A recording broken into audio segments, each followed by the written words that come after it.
Merci Seigneur pour sa fidélité. Dieu est fidèle, il est puissant.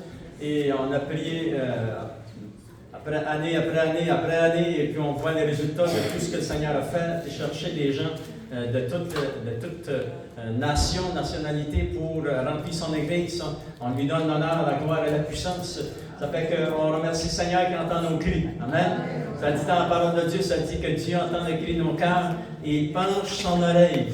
Wow, c'est plus ça. Si tu peux faire pencher l'oreille de Dieu vers toi, mais tes cris de ton cœur fait pencher.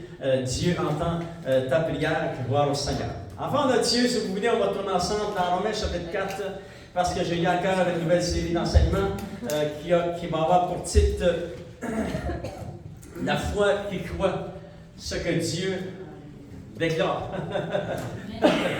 Amen. Alléluia.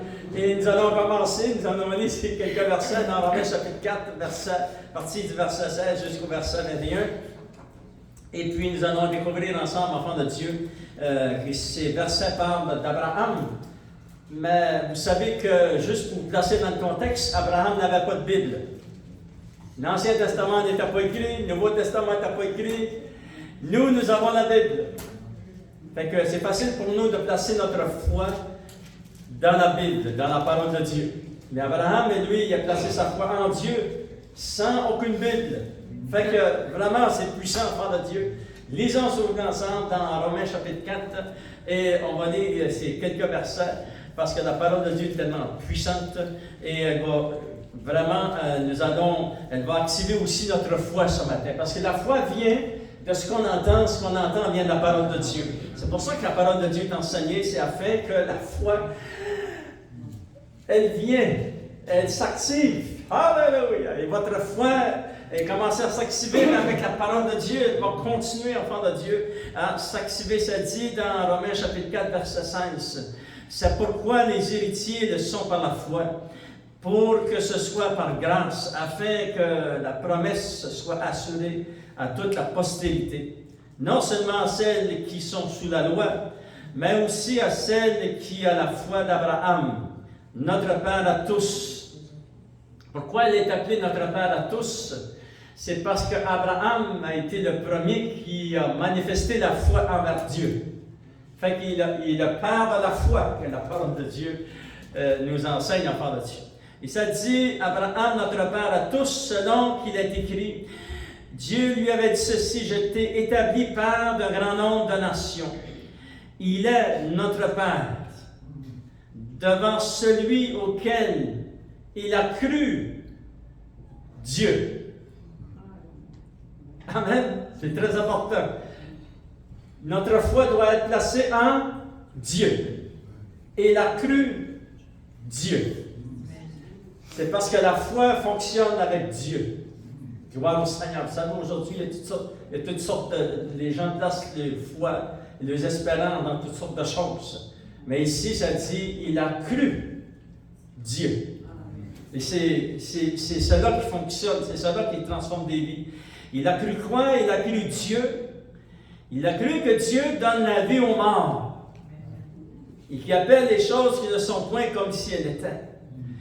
Espérant contre toute espérance, il crut, en sorte qu'il devint père d'un grand nombre de nations, selon ce qui lui avait été dit, telle sera ta postérité.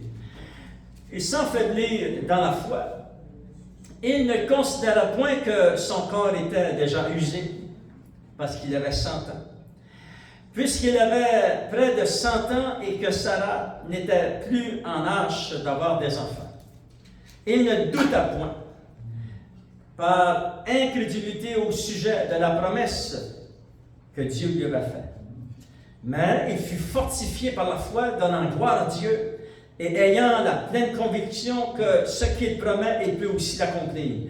C'est pourquoi cela lui fut imputé à justice.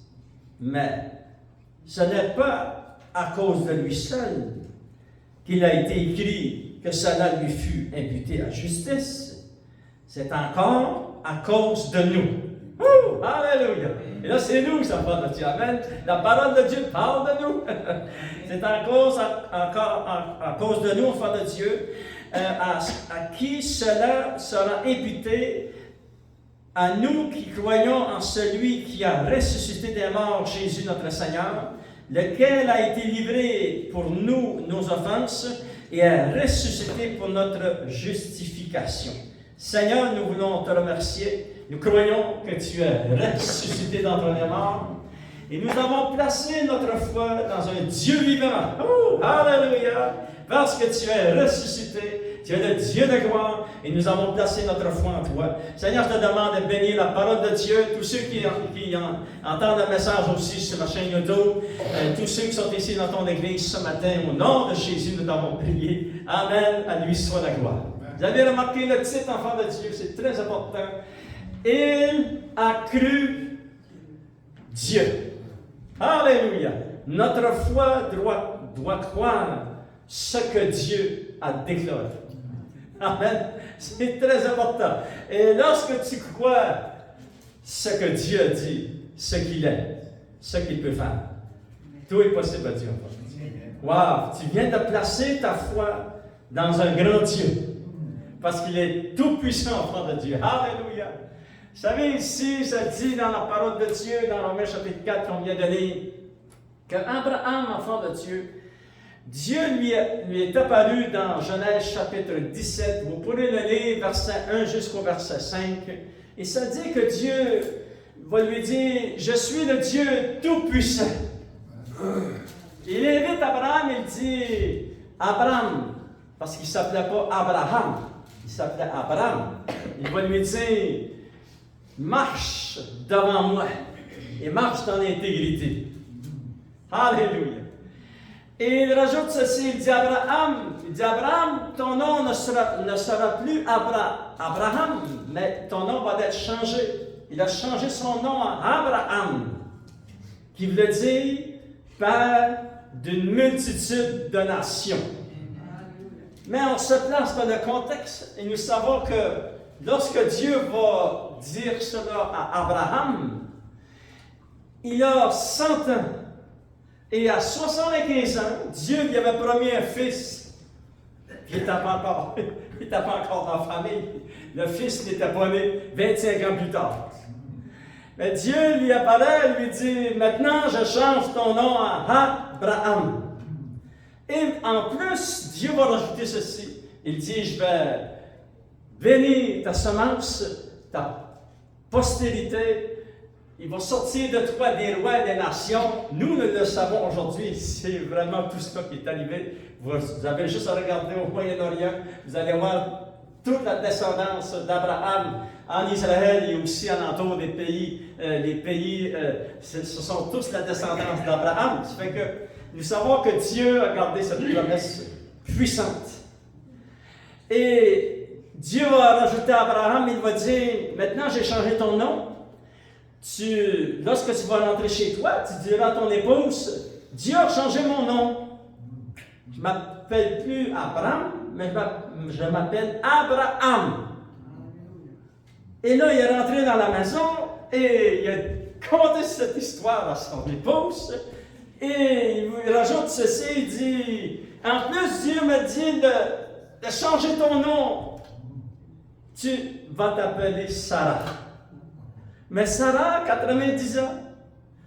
Et Sarah lui dit mère d'une multitude de nations. Abraham lui dit père d'une multitude de nations.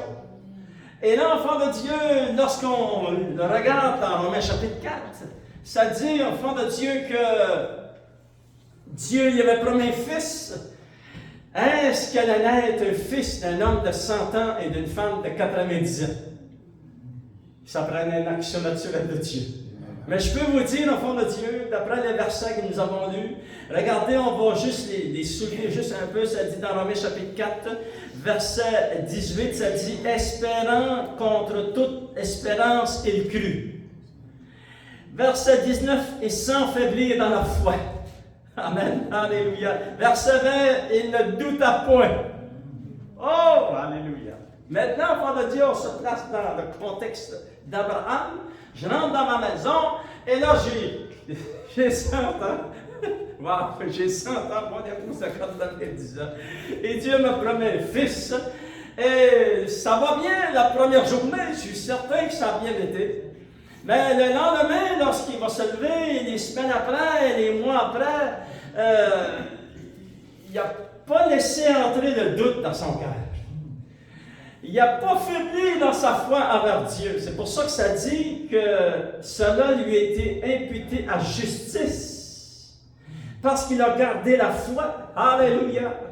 Et enfant de Dieu, lorsque vous lisez dans Genèse chapitre 17, vous pourrez le lire. Alléluia. Ça dit dans la parole de Dieu que le même temps, l'année d'après, Sarah a enfanté un fils. Alléluia! Voyez-vous? Il crut Dieu. Il n'a pas regardé ses propres forces, à son énergie qu'il n'avait plus, parce que je suis certain qu'à 60 ans, Abraham était rempli plus d'énergie qu'à 100 ans. Amen. Et c'est certain que Sarah ne pensait pas d'avoir d'enfant. Et les journées se sont déroulées, les semaines se sont déroulées, puis on continuait à s'appeler Abraham et Sarah. Sarah, comment ça va aujourd'hui? Abraham, père d'une multitude de nations. Et là, les voisins, imaginez-vous ce que les voisins ont pensé. Ils ont pointé du doigt et ont dit, ah, c'est certain, Abraham est rendu à 100 ans, il est en train de délirer, il a changé son nom, etc., etc. Voyez-vous? Non, ça dit sans faiblir dans la foi. Et Isaac est né. Alléluia! Dieu est bon, enfant de Dieu. Cela, enfant de Dieu, nous a été écrit pour vous et pour moi. Vous avez remarqué, c'est écrit, on va le relire, mais ce n'est pas à cause de lui seul qu'il est écrit que cela lui fut imputé. C'est encore à cause de nous. C'est pour nous, enfant de Dieu. C'est pour vous. C'est pour vous. Placez votre Dieu, votre foi, excusez, en Dieu. Et il crut Dieu. Alléluia. Et comment tout cela se déroule-t-il aujourd'hui dans le temps dans lequel nous sommes? Parce qu'Abraham a vécu longtemps avant nous, enfant de Dieu. Mais l'exemple de sa foi est très pertinent pour nous aujourd'hui. Lorsque Jésus est venu, le Seigneur a changé beaucoup de choses lorsqu'il est venu. Regardez qu'est-ce qu'il a fait. Il a dit ceci avant de quitter pour se diriger vers Golgotha. Il va dire ceci. Il dit, il est avantageux pour vous que je m'en aille. Et lorsque je serai parti, je prierai la Père de vous envoyer l'Esprit Saint, le Consolateur. Alléluia! Il y a maintenant 2000 ans que Jésus a confessé cette parole. Cette parole s'est accomplie, enfant de Dieu. Le Saint-Esprit est venu.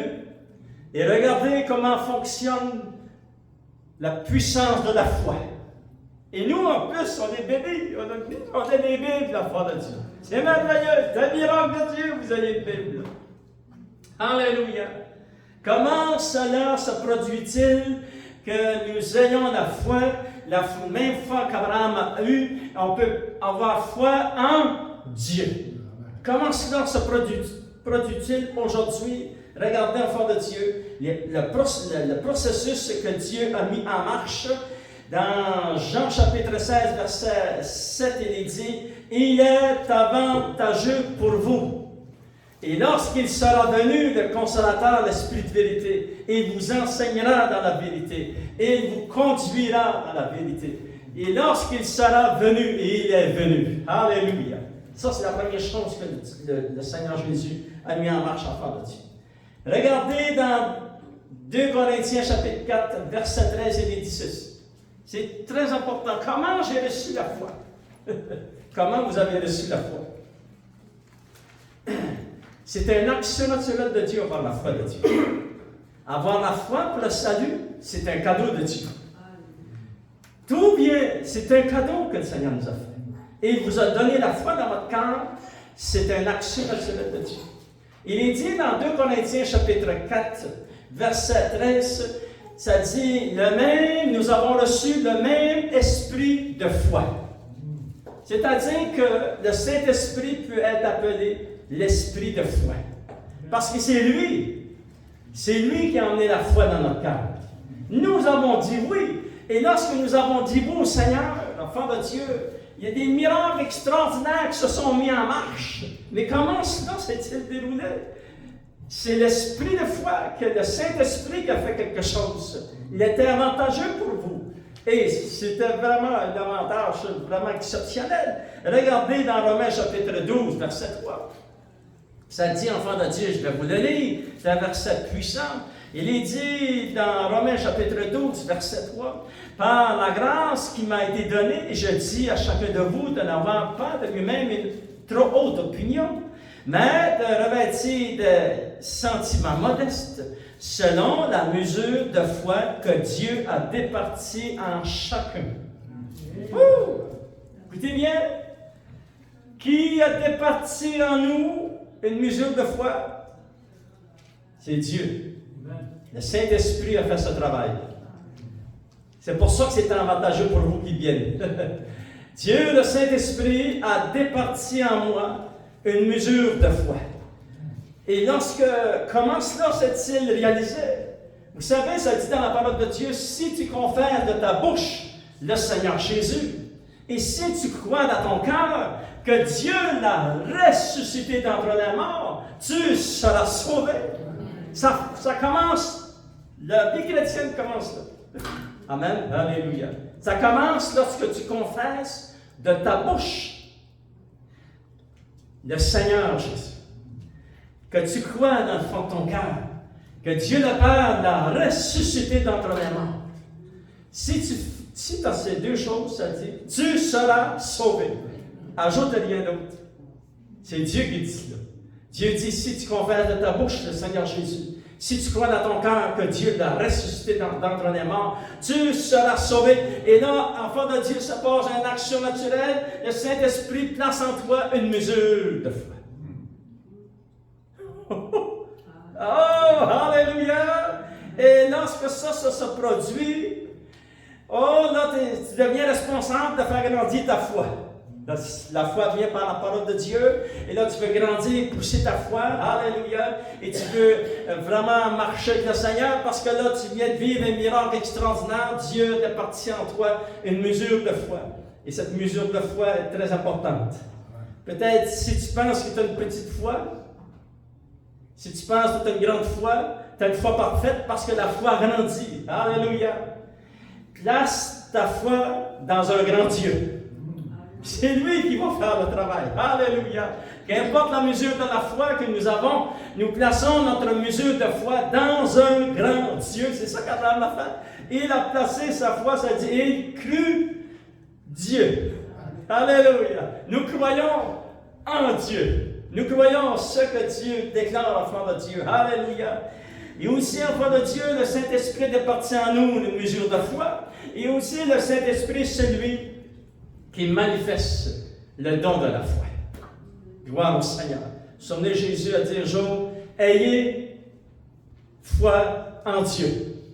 Ayez la foi de Dieu, ça dit dans la parole vivante. Comment pouvons-nous avoir cette foi? Parce que ça fait partie aussi, enfant de Dieu, cette foi est transmise par l'Esprit. 1 Corinthiens chapitre 14, vous pourrez le lire, enfant de Dieu, chapitre 12, excusez, tout le chapitre au complet, verset 1 jusqu'au verset 11, ça dit ceci, que les dons spirituels sont transférés par le Saint-Esprit. Il y a aussi le don de la foi. Comment avons-nous reçu la foi? Nous l'avons reçu parce qu'il y a eu une action naturelle du Saint-Esprit qui est venu toucher notre cœur. Mais il fallait aussi que tu compares. Il fallait que tu dises, Seigneur, je te donne ma vie, Seigneur. En faisant cela, tu t'es positionné pour recevoir les bénédictions de Dieu. Alléluia. Et là, tu viens juste de changer toute l'atmosphère et la vie que tu peux vivre sur cette planète. Parce que si tu t'attaches à Dieu, tu vas vivre des miracles extraordinaires. Dieu va intervenir puissamment en ta faveur. Il va disposer du royaume en ta faveur. Hein? Tout cela a commencé comment? C'est parce que tu as dit oui au Seigneur. Alléluia. Voyez-vous, il y a peut-être des gens ici dans ce lieu et des gens qui écoutent l'enseignement de la parole de Dieu. Peut-être que vous n'avez jamais fait cela. Vous n'avez jamais invité le Seigneur dans votre cœur. Le christianisme, ça commence en Jésus. Et ça se poursuit en Jésus, ça termine en Jésus. Amen, alléluia. Et on va inviter le Seigneur dans notre cœur. Tous ensemble, on va répéter cette prière ensemble, enfants de Dieu. Fermons juste nos yeux et répétons cette prière dans le fond de notre cœur. Et juste dire après moi, Seigneur Jésus, je crois que tu es Seigneur. Je crois que tu es ressuscité d'entre les morts. Et je te demande de me pardonner, de me laver de ton sang et de venir au nom de Jésus, de déposer cette foi-là en moi. Et au nom de Jésus, nous t'avons prié. Amen, à lui soit la gloire. Alléluia. La foi, enfant de Dieu, comme vous savez, c'est très, très important. Ce que vous avez fait maintenant, lorsque vous faites cela avec sincérité de cœur, alléluia, vous allez recevoir des miracles extraordinaires. Maintenant, enfant de Dieu, regardons l'exemple de ce jeune garçon qui va amener son dîner au Seigneur. Dans Jean chapitre 6, alléluia, comment ce jeune garçon a-t-il fait pour manifester la foi en son Dieu? Regardons dans Jean chapitre 6, et nous allons lire quelques versets, enfants de Dieu. Jean chapitre 6, alléluia. La parole de Dieu est puissante. Il est dit dans Jean chapitre 6, il est dit au verset 1, après cela, Jésus s'en alla de l'autre côté de la mer de Galilée, de Tibériade. Une grande foule suivait le Seigneur. Mais le Seigneur, ça dit, vous pourrez aussi le lire dans Marc, parce que ça parle de la même description de tout ce qui s'est passé, ce miracle extraordinaire ici, enfant de Dieu. Et ça dit que le Seigneur il a embarqué dans la barque, mais la foule était sur le bord de la rive. Et lui, Seigneur et les apôtres voulaient traverser à l'autre côté de la rive. Et lorsque cette foule a vu le Seigneur embarquer dans la barque, il est parti pour s'en aller dans une autre direction. Ça dit, enfant de Dieu, ça dit que ces gens-là se sont mis en marche. Puis on dit, Seigneur, on va aller ce côté, Seigneur. Voyez-vous la foi puis la soif qu'ils avaient de Dieu, ces gens. Et ça dit, vous pourrez lire dans Marc chapitre 4, enfant de Dieu, ça dit que la foule a couru pour aller où ce que Jésus allait. Et finalement, Jésus est arrivé sur le bord de l'autre rive. Et lorsqu'il est arrivé là, il leva les yeux et cette foule qui avait un peu plus loin, qui s'était réunie avec une autre foule, c'était immense.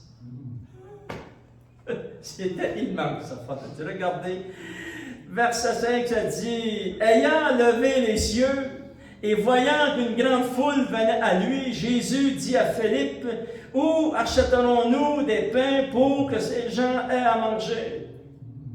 Écoutez bien le verset 6, il disait cela parce qu'il savait ce qu'il allait faire. Wow!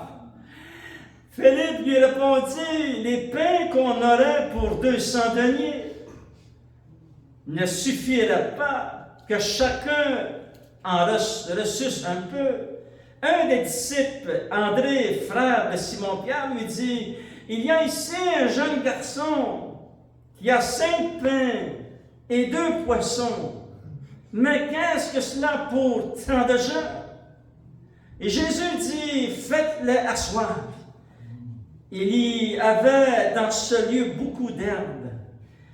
Ils s'assirent donc au nombre d'environ 5000 hommes, à part des femmes, à part des enfants. Et vous savez, si c'était des familles de 3 enfants par famille, vous pouvez le multiplier. Mais si on avait, comme mon père et ma mère ont eu 19 enfants, ben si c'était 19 enfants par famille, c'était beaucoup.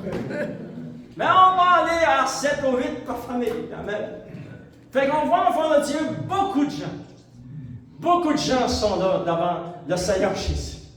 Et vous avez remarqué que Jésus dit, il dit à Philippe, il dit à André, et lui, il va, enfant de Dieu, il va les mettre à l'épreuve, il va leur dire, Il savait ce qu'il allait faire. Ça, c'est un principe puissant pour nous, les chrétiens, aujourd'hui. Alléluia!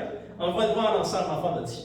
Maintenant, on va juste se placer un peu dans le contexte de qu'est-ce qui est arrivé ici, enfants de Dieu. La foule était nombreuse, beaucoup. 200 deniers, écoutez bien, ne suffisaient pas. Le denier était le salaire d'une journée de travail.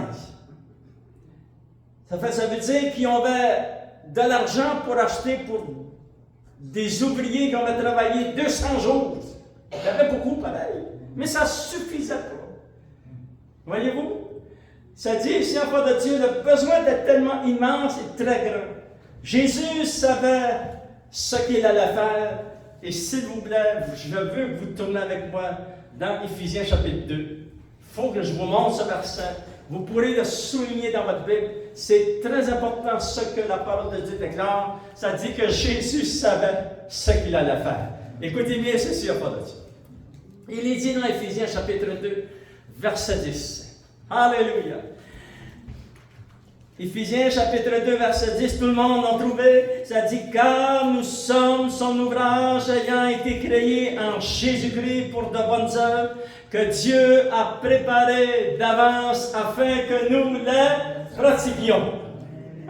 Alléluia. Maintenant, nous allons retourner à cette foule que Jésus a dit aux apôtres. On va nourrir toute cette foule. Alléluia. Parce que Jésus savait ce qu'il allait faire. C'est-à-dire que Jésus comprenait, il savait ce principe, enfant de Dieu. C'est certain qu'il le savait, il était Dieu le Fils. Il savait que Dieu allait faire la multiplication. Sans limite. Alléluia. Il n'y a aucune limite à Dieu. Alléluia. Et il nous l'a démontré, enfant de Dieu, dans nos vies, gloire au Seigneur. Je vais vous le relire, car nous sommes son ouvrage ayant été créé en Jésus-Christ pour de bonnes œuvres que Dieu, qui a préparé les bonnes œuvres, c'est Dieu, a préparé d'avance. C'est-à-dire que la multiplication des pains et des poissons était planifiée d'avance par Dieu le Père. Alléluia! Et c'est la même chose pour vos vies. Dieu a préparé des choses d'avance pour vous, enfants de Dieu. Alléluia! Et il a préparé d'avance le jour que vous alliez être visités par le Seigneur. Il a préparé d'avance le jour de votre miracle. Il a préparé des choses d'avance afin qu'on les pratique. Et lorsqu'on les pratique, alléluia, nous en recevons de la joie parce qu'on peut dire, c'est pour moi qu'il l'a fait. Dieu, il fallait que Dieu soit là-dedans. Il fallait que Dieu intervienne. Et enfant de Dieu, à travers cette foule immense, il y avait, les gens sont fatigués parce qu'on lit dans Marc que ça dit qu'ils sont accourus, ils ont couru ils ne voulaient pas lâcher le Seigneur. Ça faisait longtemps qu'ils enseignaient la parole de Dieu, puis eux, ils voulaient rester avec le Seigneur. Et ça dit dans la parole de Dieu qu'enfant de Dieu, à travers cette foule immense, il n'y avait plus rien à manger sauf un garçon. Il restait quelques pains et quelques poissons. Imaginez-vous, vous êtes dans cette foule de 20 000 ou 30 000 personnes. Et là, vous êtes fatigué, il n'y a plus d'eau à boire, il n'y a plus rien à manger. Le soleil, sur son déclin, est en train de se coucher. Qu'est-ce que vous allez faire, enfant de Dieu? Et là, cette famille, ce garçon qui est avec sa mère, il dit, maman, il me reste quelques poissons, il me reste quelques pains. Mais maman, j'ai encore d'aller le donner au Seigneur. Je vais les mettre dans ses mains. Là, la mère doit y avoir dit, mon fils, mais on va mourir de faim. On a tous faim, mais finalement, le garçon a convaincu ses parents. Convaincu ses parents. Convaincu son petit frère qui est en train de pleurer. Convaincu sa petite sœur qui est en train de pleurer parce qu'elle avait faim. Et finalement, enfant de Dieu s'est rendu vers André. Alléluia. Et là, André, enfant de Dieu, vous avez gardé votre doigt dans Jean chapitre 6. Regardez ce qui va se passer. Il est dit, enfant de Dieu, Jésus, enfant de Dieu, a fait asseoir, ça dit au verset 8, ça dit, un de ses disciples, André, frère de Simon-Pierre, lui dit, il y a ici un jeune garçon, il y a 5 pains d'or, Seigneur, et 2 poissons, mais il veut te les donner. Laissez venir à moi les petits enfants, ne les empêchez pas, parce que le royaume de Dieu est à eux, parce qu'ils ont soif de Dieu. Alléluia, c'était la même chose, enfants de Dieu. C'est la même chose aujourd'hui. Alléluia. Et enfants de Dieu, ils ont pris ces quelques pains, ces poissons, ils les ont placés dans les mains de Jésus. Seigneur, c'est la seule chose qu'on a, Seigneur. Il s'est dit, enfants de Dieu, Jésus a dit aux disciples, faites-les asseoir. Des milliers de personnes, enfants de Dieu, faites-les asseoir, se sont assis. Il est dit, Jésus prit les pains, rendit grâce et les distribua à ceux qui étaient assis. Il leur donna de même des poissons autant qu'ils en voulaient. Alléluia. Dans Marc, ça dit, enfant de Dieu, que Jésus a pris les pains après avoir prié, les poissons après avoir prié, les a mis dans les mains des apôtres. Les apôtres se sont mis à distribuer ces pains à toute cette foule. Et chaque fois qu'ils prenaient un pain, il y avait encore un autre pain. Et un autre pain, enfant de Dieu, un autre pain, jusqu'à ce que toute cette foule ait eu des pains. Mais le Seigneur a mis la cerise sur le gâteau, il a dit, non, on fait la multiplication des poissons aussi. C'est-à-dire que les apôtres prenaient les poissons, les donnaient aux gens, et les gens se sont régalés. Peut-être qu'ils ont sorti le barbecue, je ne sais pas. Mais ils se sont régalés, enfant de Dieu. Alléluia. Et ça dit qu'ils ont eu du poisson autant qu'ils en ont voulu. Alléluia. Cet enfant a placé sa petite foi dans un grand Dieu. Et aujourd'hui, nous voulons placer notre foi dans notre Dieu. Souvenez Abraham, il a cru Dieu.